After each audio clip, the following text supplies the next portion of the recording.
नमस्कार। आज हम एक कहानी के कुछ हिस्सों पर थोड़ी गहराई से बात करेंगे। शीर्षक है प्लेटफॉर्म से चिट्ठियां दिल याद रखता है। ये अंश एक स्क्रिप्ट से हैं। हो सकता है किसी पॉडकास्ट या शायद शॉर्ट फिल्म या स्टेज मोनोलॉग के लिए लिखे गए हों। हाँ, दिलचस्प लगता है। कहानी हमें ले जाती है वाराणसी जंक्शन, प्लेटफॉर्म नंबर 3, और वक्त रविवार के दिन, मॉनसून से शुरू होकर सर्दियों तक। अच्छा, वाराणसी जंक्शन, प्लेटफॉर्म 3। जी।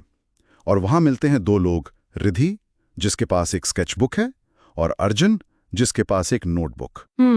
और ये कहानी है उनकी अनकही मुलाकातों की, उनके खामोश रिश्ते की, जो शब्दों से नहीं, स्केच और खामोशी से बना है। सुनने में ही काफी अलग है। शब्दों के बिना रिश्ता, स्केच से। हाँ, तो चलिए इस अनोखे रिश्ते की परतों को खोलते हैं, देखते हैं क्या है इसमें।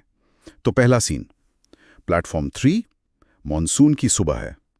रिधि पीले कुर्ते में चुपचाप बैठी लोगों को स्केच कर रही है। और सामने बैठा है अर्जुन, अपनी नोटबुक में धीरे धीरे कुछ बुदबुदा रहा है, जैसे कर्तव्य, सम्मान और वादे निभाना। ओ, ये शब्द कर्तव्य, सम्मान, वादे, कुछ भारी लगता है। बिल्कुल। और तभी रिधि का ध्यान उस पर जाता है। और फिर ट्रेन आने लगती है तो वो क्या करती है, उसने जो अर्जुन का स्केच बनाया था उसे फाड़ कर चुपके से उसके पास वाली बेंच की नीचे रख देती है। अरे वाह, यही थी उनकी पहली चिट्ठी, स्याही से नहीं, चारकोल से। कमाल है। मतलब बिना एक शब्द कहे एक बातचीत शुरू हो गई। हाँ, और वो भी रेलवे प्लेटफॉर्म पर, जहाँ सब कुछ इतना टेम्परेरी सा लगता है ना, लोग आते हैं चले जाते हैं। सही कहा। वहां एक गहरा कनेक्शन बनने की उम्मीद जगती है। और अर्जुन के वो शब्द कर्तव्य, साफ लगता है कि उसके मन में कोई मिशन, कोई बोझ चल रहा है। हाँ, कुछ तो है। और फिर ये सिलसिला बन जाता है, हर रविवार उसी बेंच पर। हर रविवार? हाँ, पर सिर्फ 1 घंटे के लिए। रिधि एक नया स्केच लाती और अर्जुन वो अपनी नोटबुक में कुछ लिखता रहता, शायद अपने भविष्य के लिए नोट्स या चिट्ठियां। अच्छा, वो भी लिख रहा है। हाँ, और मजे की बात, अर्जुन मजाक में कहता भी है कि कभी-कभी उसे लगता है ये रिधि की चिट्ठियां हैं जो उसे मिल रही हैं, मतलब वो स्केच। हाँ, अच्छा। और वो उसके लिए कविताएं भी लिखता है। हाँ। और रिधि उसके सपनों को स्केच करती है, जैसे पहाड़ पर कोई सैनिक या कागज का हवाई जहाज पकड़े एक लड़का। ये बहुत खूबसूरत है। मतलब आज की दुनिया में जहाँ सब कुछ इतना इंस्टेंट है, फोन, मैसेज। हाँ, वही तो। उन्होंने जानबूझकर ये ठहराव चुना, ये इंतजार। उनकी भाषा बन गई कला और लेखन। सही कहा। वो 1 घंटा, चाय के कप, ट्रेन की आवाज और बस इशारे, नजरें। हाँ। शायद यही धीमापन उनके रिश्ते को वो गहराई दे रहा था। लेकिन फिर कहानी में एक मोड़ आता है। एक रविवार अर्जुन नहीं आता। ओह। फिर अगले रविवार भी नहीं, तीसरा, बेंच खाली नहीं। लेकिन बेंच के नीचे एक लिफाफा मिलता है। लिफाफा। हाँ, उसकी तरफ से। हाँ। उसमें चिट्ठी है। लिखा है, मेरा चयन हो गया, देहरादून से कश्मीर, मैं अलविदा नहीं कह सका। ओह। तुम्हारी आंखें देखकर अपना मन नहीं बदलना चाहता था। मेरा इंतजार करना, समय से नहीं दिल से। अगर कभी लौटा तो प्लेटफॉर्म 3 पर ही लौटूंगा। अरे, ये तो दिल टूट गया। है ना? अलविदा नहीं कह सका, इसमें कितनी मजबूरी लगती है, वो फर्ज का बोझ। बिल्कुल। यहाँ वो कर्तव्य और जो दिल चाहता है, हाँ। उसका तनाव साफ दिखता है। उसका बिना मिले चले जाना ये दिखाता है कि वो कितना उलझा हुआ था। हाँ। और प्लेटफॉर्म 3 अब वो सिर्फ एक जगह नहीं रही, वो एक उम्मीद बन गई, एक इंतजार, एक शायद अधूरे वादे का सिंबल। सही कहा। एक मामूली सी जगह कितनी खास बन जाती है।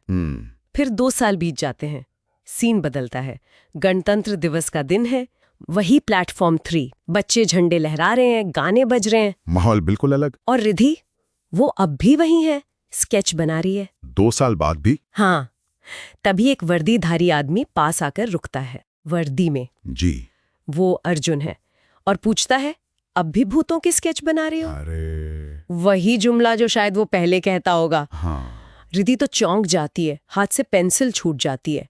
2 साल का इंतजार और फिर अचानक अर्जुन वर्दी में। ये तो बिल्कुल फिल्मी पल है ना? और फिर वो अपने बटुए से क्या दिखाता है? वही पुराना मुड़ा तोड़ा स्केच जो रिधि ने पहली बार रखा था। उसने संभाल के रखा। हाँ, और कहता है मैं कभी गया ही नहीं था, तुम मेरा कंपास थी। वाह, तुम मेरा कंपास थी। इस एक लाइन में कितना कुछ कह दिया। और वो स्केच, हाँ, उस स्केच का मतलब क्या हुआ अब? वो सिर्फ कागज तो नहीं रहा? बिल्कुल नहीं। वो गुजरे हुए वक्त का, उस दूरी का, उन मुश्किलों का, और फिर भी जो कनेक्शन जिंदा रहा, उस उम्मीद का सबूत बन गया है।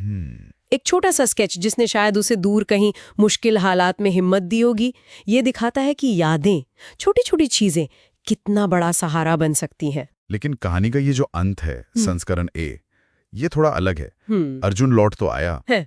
क्या होता है? वो मुस्कुराता है, कहता है मेरी ट्रेन 5 मिनट में है। क्या फिर से जा रहा है? हाँ, सैल्यूट करता है, कहता है स्केचिंग जारी रखना, उसी ने मुझे जिंदा रखा, और चला जाता है। ओह, तो मुलाकात बस इतनी ही? हाँ, रिधि उसे जाते हुए देखती है और फिर अपनी स्केचबुक खोलकर उसका एक नया स्केच बनाने लगती है, फिर से दूर जाते हुए अर्जुन का। ये अंत थोड़ा अजीब है। मतलब खुशी भी है कि वो मिला, पर दुख भी कि फिर चला गया। हाँ, इसे स्क्रिप्ट में दिल तोड़ने वाली खूबसूरती कहा गया है। हाँ, ये शब्द सही है, बिटर स्वीट जिसे कहते हैं। इसमें एक दोहराव है, एक सर्कल पूरा होता सा लगता है पर अधूरा भी। मुलाकात हुई, पर शायद वो मंजिल नहीं मिली जिसकी उम्मीद थी। लेकिन ये फिर से कला की ताकत दिखाता है ना? वो स्केच बनाकर उस पल को, उस एहसास को जी रही है, सहेज रही है। शायद यही उसका तरीका है, उस दुख से, उस अधूरेपन से डील करने का। सही कहा। तो इस पूरी कहानी में हमने क्या देखा? एक खामोश संवाद, हाँ, ठहराव वाला रिश्ता, कर्तव्य और प्यार का वो खिंचाव, यादों की ताकत, और कला की भूमिका, वो धागा जो सबको जोड़े हुए है। बिल्कुल।